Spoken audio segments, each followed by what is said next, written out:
ଭୁଲିଯିବା ଭଟ୍ଟାରିକା। ପାଠ 7ରେ ପିଲାମାନେ ଆଜି ଆମେ ପଢ଼ିବା।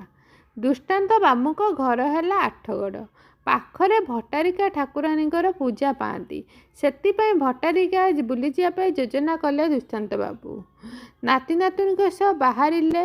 ଜିନିଷପତ୍ର ସଜାଡ଼ିଲେ। ଜେଜେଙ୍କର ଗ୍ରନ୍ଥ ନେବାକୁ ସେମାନେ ଭୁଲିଲେ ନାହିଁ। କାନ୍ଥଘଣ୍ଟାରେ 4ଟି ବାଜିଲା। ଠିକ୍ ସମୟରେ ଗାଡ଼ି ଆସି ଅଟ୍ଟାଳିକା ଆଗରେ ରହିଲା। ସଭେ ଗାଡ଼ିରେ ବସିଲେ। ସାନ ପିଲାମାନେ ଜେଜେଙ୍କ ପାଖରେ ବସିବାକୁ ଜିଦି କଲେ। ପାଟିତୁଣ୍ଡ ନ କରି ଶାନ୍ତିରେ ବସିବାକୁ ଜେଜେ କହିଲେ। ଗାଡ଼ି ମନ୍ଥର ଗତିରେ ଗାଁ ଦାଣ୍ଡରେ ଚାଲିଲା।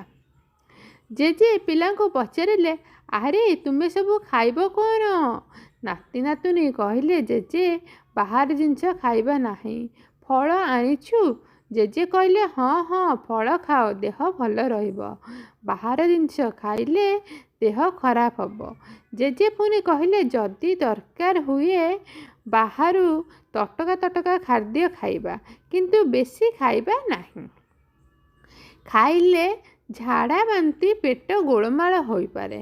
ପିଲାଏ ପଚାରିଲେ, ତେବେ ନ ଖାଇଲେ କ'ଣ ହେବ?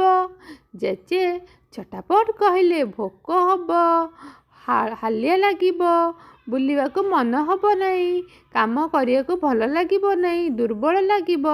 ତାପରେ ପିଲାମାନେ ଜେଜେଙ୍କୁ ଗପ କହିବାକୁ ଅନୁରୋଧ କଲେ। ଜେଜେ କହିଲେ, ଘରେ କହିବି, ଏବେ ପଦ୍ୟନ୍ତ କର। ପିଲାମାନେ ପଦ୍ୟନ୍ତ କଲେ।